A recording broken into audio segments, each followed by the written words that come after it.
Assalamualaikum warahmatullahi wabarakatuh. Salam sejahtera untuk kita semua. Om Swastiastu, Namo Buddhaya, salam kebajikan.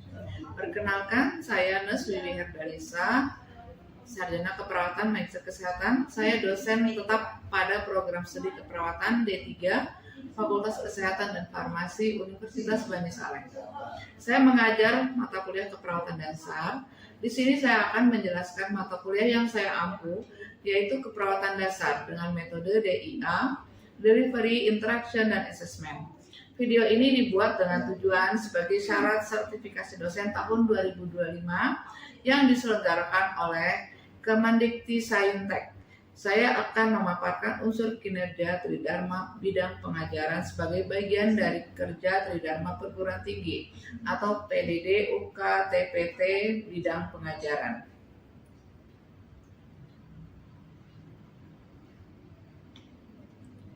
Saya akan memulai dengan deskripsi umum terkait mata kuliah keperawatan dasar dengan bobot 5 SKS terdiri dari teori 3 dan P2. Mata kuliah keperawatan dasar merupakan mata kuliah wajib bagi mahasiswa semester 2 pada program studi D3 Keperawatan, Fakultas Kesehatan dan Farmasi Universitas Bani Saleh. Mata kuliah ini menguraikan tentang konsep kebutuhan dasar manusia, prosedur keperawatan dalam memenuhi kebutuhan dasar manusia dengan menggunakan, memelihara, dan menyimpan alat kesehatan yang sering digunakan dalam pelaksanaan asuhan keperawatan. Untuk capaian pembelajaran mata kuliah meliputi 1. Menguasai konsep kebutuhan dasar manusia. 2. Menguasai prosedur keperawatan dalam memenuhi kebutuhan oksigen sesuai dengan standar prosedur operation. 3. Menguasai prosedur keperawatan dalam memenuhi kebutuhan cairan dan elektrolit sesuai dengan SPO. 4. Memenuhi prosedur keperawatan dalam memenuhi kebutuhan nutrisi sesuai dengan SPO. 5. Menguasai prosedur keperawatan dalam memenuhi kebutuhan eliminasi sesuai dengan SPO. 6. Menguasai prosedur keperawatan dalam memenuhi kebutuhan aktivitas sesuai dengan SPO. 7. Menguasai prosedur keperawatan dalam memenuhi keperawatan diri dan berhias sesuai dengan SPO. 8. Menguasai prosedur keperawatan dalam memenuhi kebutuhan istirahat dan tidur sesuai dengan SPO. 9. Menguasai prosedur keperawatan dalam memenuhi kebutuhan keseimbangan suhu tubuh. 10. Menguasai prosedur keperawatan dalam memenuhi kebutuhan rasa aman dan nyaman sesuai dengan SPO. 11. Menguasai prosedur keperawatan pasien menjelang dan akhir kehidupan sesuai dengan SPO. Bahan kajian dan materi pembelajaran meliputi teori kebutuhan dasar manusia, teori kebutuhan manusia menurut Maslow, kebutuhan spiritual, kebutuhan menjelang akhir kehidupan, faktor-faktor yang mempengaruhi pemenuhan kebutuhan dasar manusia, tindakan keperawatan dalam memenuhi kebutuhan dasar manusia. Metode pembelajaran yang digunakan pada mata kuliah ini adalah pembelajaran ceramah, diskusi, tugas kelompok, studi kasus, demonstrasi, role play, simulasi, lab skill. Untuk alokasi waktu dapat dilihat pada uraian perkuliahan dan praktikum. Untuk media pembelajaran yang digunakan adalah modul RPS, PowerPoint, studi kasus, dan artikel ilmiah. Video pembelajaran dapat berbentuk micro teaching atau kuliah hybrid melalui Zoom dengan bobot penilaian, penugasan 15%, UTS 20%, UAS 30%, praktek lab 30%, dan kehadiran 5%. Penilaian dalam proses pembelajaran dilakukan secara objektif dan transparan berdasarkan indikator-indikator yang telah ditetapkan. Beberapa indikator utama yang digunakan antara lain adalah ketepatan dan penguasaan materi, partisipasi aktif mahasiswa selama proses pembelajaran, serta kemampuan mahasiswa dalam menganalisis dan menyelesaikan studi kasus yang relevan dengan mata kuliah. Dengan pendekatan ini diharapkan penilaian tidak hanya mencerminkan kemampuan kognitif mahasiswa, tetapi juga menilai keterampilan berpikir kritis dan pemahaman aplikatif terhadap konsep yang dipelajari. Harapan saya, video ini dapat memberikan gambaran menyeluruh atas komitmen dan kontribusi saya dalam meningkatkan mutu pengajaran di perguruan tinggi. Untuk tahap berikutnya, mari kita simak video pembelajaran mata kuliah dan praktek laboratorium keperawatan dasar dengan materi perkuliahan pemenuhan kebutuhan ilmiah. Assalamualaikum warahmatullahi wabarakatuh. Waalaikumsalam warahmatullahi wabarakatuh. Apa kabar semua mahasiswa Ibu? Baik, Bu. Alhamdulillah ya. Pagi hari ini kita manusia dengan judul materinya adalah kebutuhan dasar eliminasi urin. Ya, baik, sudah siap semua untuk menerima materi hari ini? Ya, Bu. Baik, kita akan mulai untuk presentasi Ibu pada pagi hari ini. Konsep dasar eliminasi.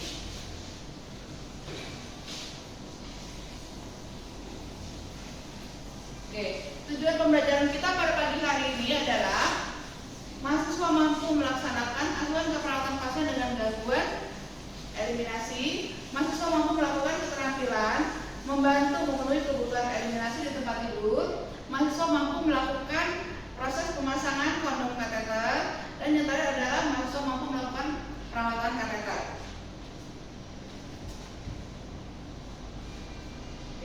Pengertian dari konsep dasar eliminasi urin adalah eliminasi atau pembuangan urin normal adalah proses pengosongan kandung kemih apabila kandung kemihnya terisi. Eliminasi urin juga merupakan kebutuhan dasar manusia yang dalam hierarki Maslow ada di dalam kebutuhan apa? Fisiologis. Oke, ya, ada di dalam kebutuhan fisiologis. Nah, jika sisi perkemihan tidak berfungsi, maka hal ini akan mengganggu seluruh sistem tubuh yang lainnya. Anatomi dan fisiologi sistem perkemihan sebagai berikut, ya, dimulai dari ginjal ada dua, yaitu di kanan dan kiri, kemudian ada ureter juga ada dua, kanan dan kiri, berikutnya adalah kandung kemih atau ulas, dan terakhir adalah uretra yang bermuaranya ke luar.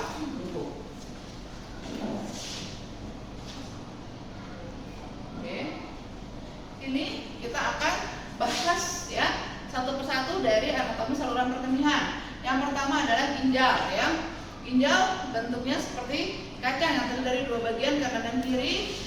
Produk buangan atau hasil metabolisme yang terkumpul dalam darah, dia akan melatih arteri renalis, kemudian difiltrasi di ginjal.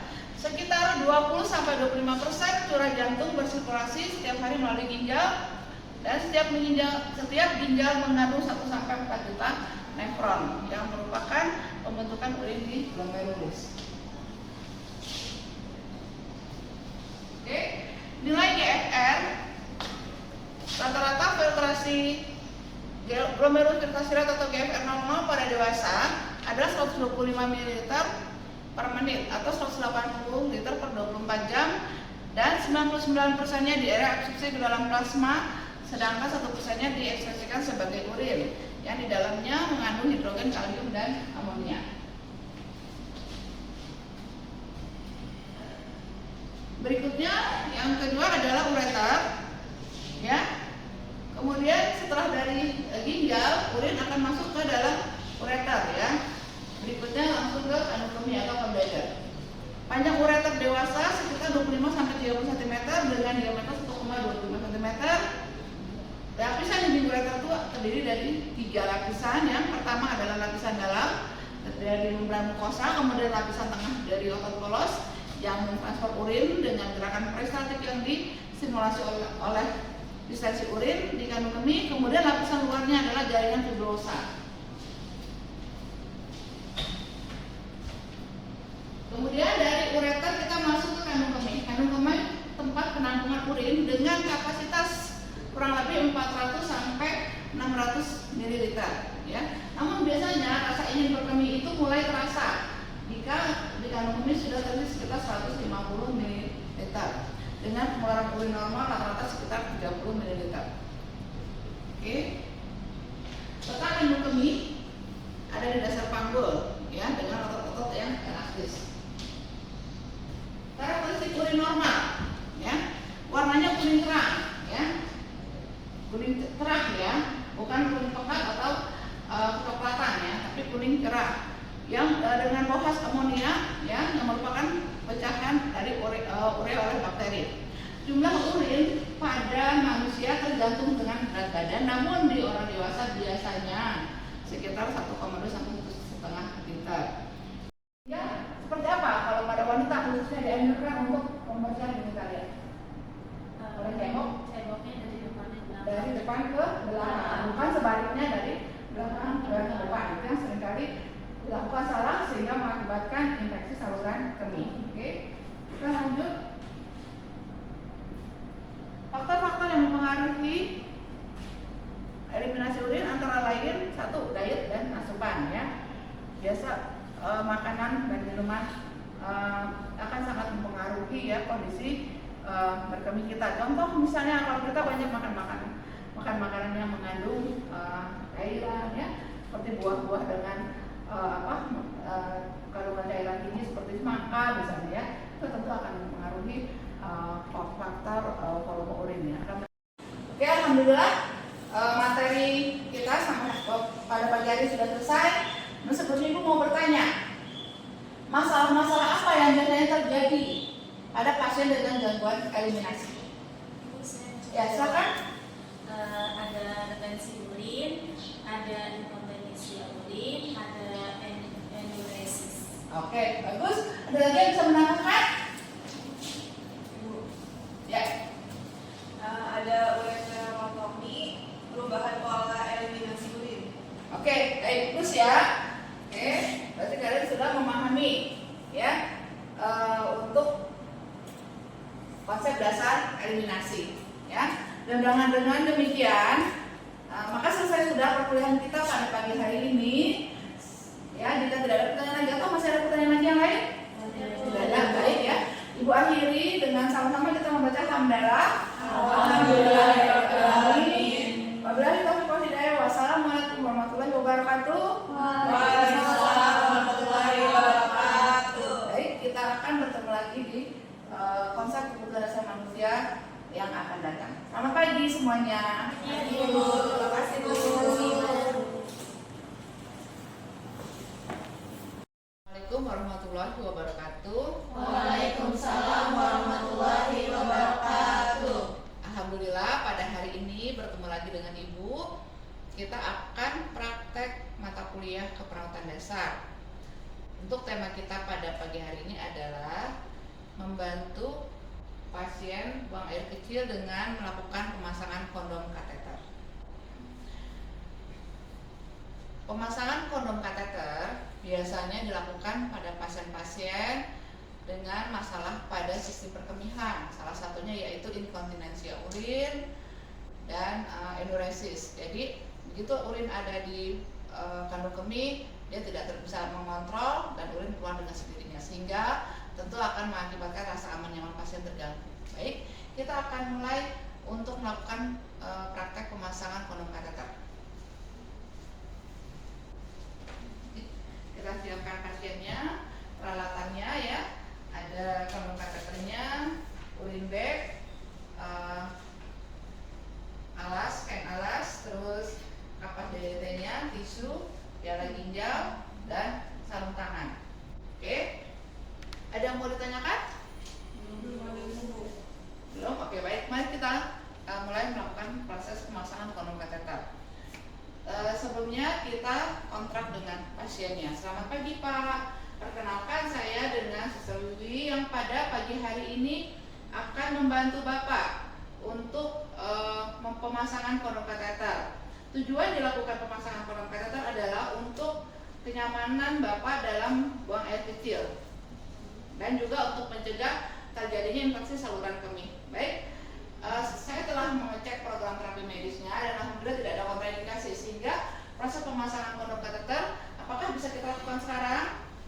Oke, baik, bisa kita lakukan sekarang. Namun sebelumnya saya akan menyiapkan lingkungan dulu, yaitu kita akan memasang tirai ya untuk menjaga kenyamanan pasien ya.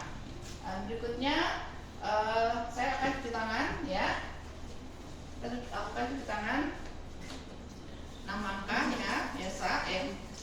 Selesai, kemudian kembali ke pasien dan menyiapkan pasien untuk dilakukan pemasangan kondom kateter ya.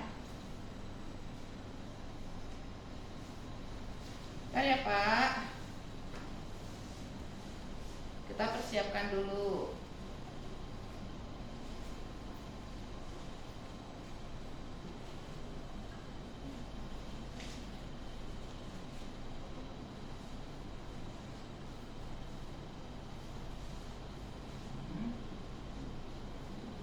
Setelah dipersiapkan, kemudian memakai handskun.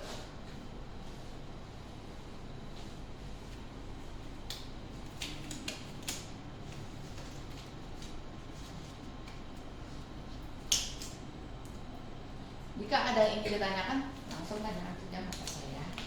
Ibu, Ya. ingin bertanya, untuk pemasangan kondom kateter ini prinsipnya apa ya, Bu? Oh, baik. Prinsip kerja untuk pemasangan kondom kateter adalah bersih, bersih ya.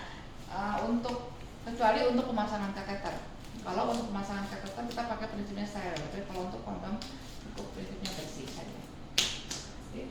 Nah, sebelum kita memulai, mari sama-sama kita baca basmalah. Bismillahirrahmanirrahim. Baik Pak, saya sudah siap untuk melakukan proses pemasangan kondom kateter ya Pak ya. Ini piala ginjalnya didekatkan pasien, kemudian dipersiapkan kondom kateternya, kapas DDT-nya.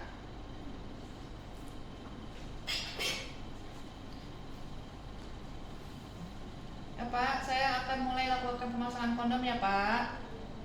Kita bersihkan dulu ya alat genitalia pasien dengan gerakan melingkar dari ujung sampai ke pangkalnya, bahkan sampai ke skrotumnya dibersihkan. Oke. Kemudian kita keringkan dengan tisu.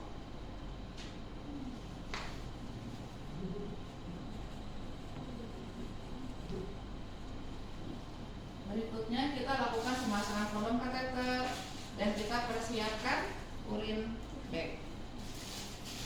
Namun sebelumnya urin bagnya kita cek dulu ya apakah dalam kondisi terbuka atau terkunci. Jadi harus dalam kondisi terkunci.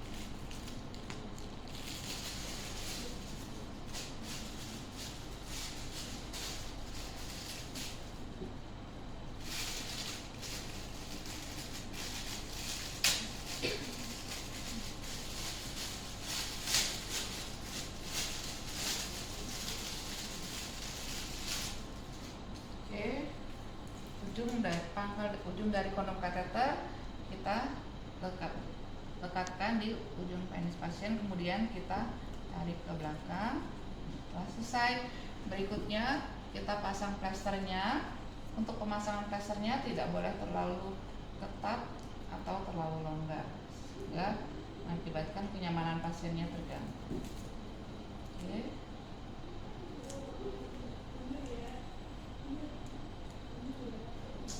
Berikutnya ujung kateternya kita sambung dengan urin bag.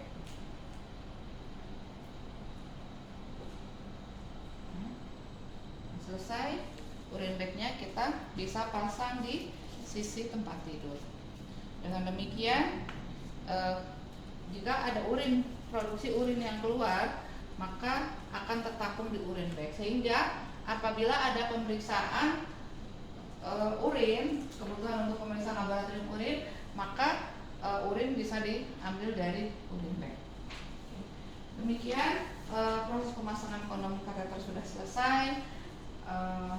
Alhamdulillah reaksi pasien juga terlihat lebih nyaman ya setelah dilakukan pemasangan kondom kateter.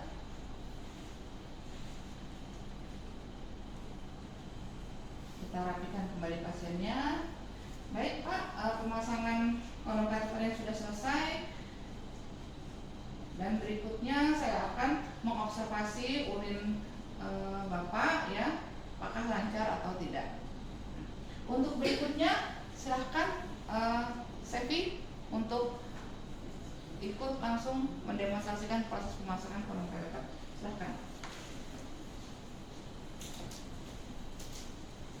Dan setelah melakukan semua tindakan, kemudian kita membaca hamdalah, ya, kita kembali membuka lingkungan atau skerm pasien. Silakan Sevi. Kan pemasangan kondom kateter. Kalian tolong perhatikan baik-baik ya. Nanti bisa bergantian. Silakan Sevi. Ibu, Assalamualaikum Pak, selamat pagi. Perkenalkan saya Sevi, biasa dipanggil Sevi. Saya berdinas dari pagi ini sampai siang nanti, dari jam 8 sampai jam 2 siang nanti. Tujuan saya ke sini untuk memasang kondom kateter sesuai prediksi dokter.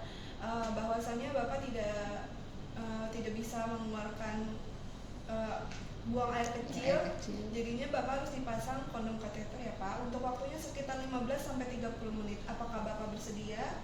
Bersedia. Baik Bapak, kalau begitu saya izin merapikan alat terlebih dahulu dan mencuci tangan. Rapikan alat, cuci tangan, melangkah.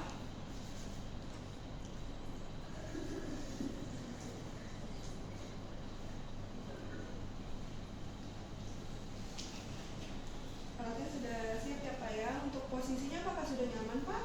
Sudah, baik. Saya tutup privasi dulu. Setelah itu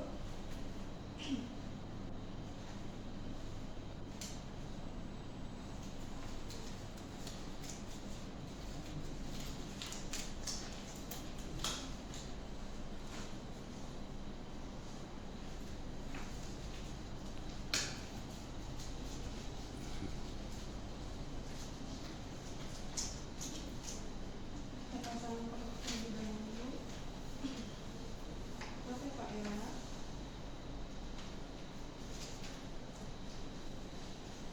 Untuk pemasangan komentar prinsip kerjanya bersih ya, tidak harus steril.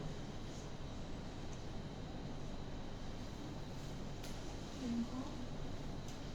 Kapasitas. Kita bersihkan terlebih dahulu ujung penis secara merata. Setelah itu batangnya sama lingkar juga. Setelah itu sepatunya, lalu dikeringkan dengan tisu.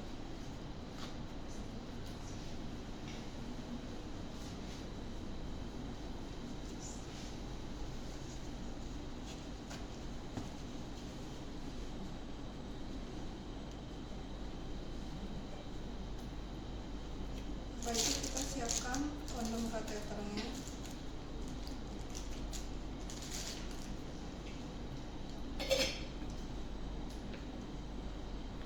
Kayak urin.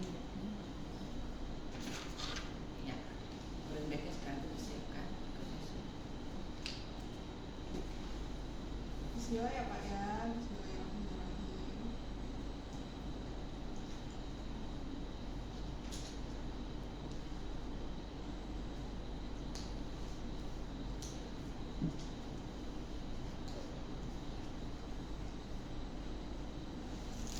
Setelah itu kita tempel, kita ikat, jangan kekencangan, jangan terlalu lama. Ya, pemasangan perekatnya tidak boleh terlalu kuat dan tidak boleh juga terlalu longgar ya, untuk tetap menjaga kenyamanan pasien.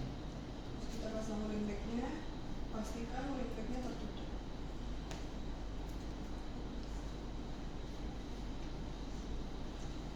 Setelah itu kita pasang di sisi kasur untuk memantau seberapa banyak urin pasien yang keluar. Alhamdulillah ya Pak ya, pemasangan urin bagnya sudah selesai. Kalau gitu saya izin merapikan alat terlebih dahulu ya Pak ya.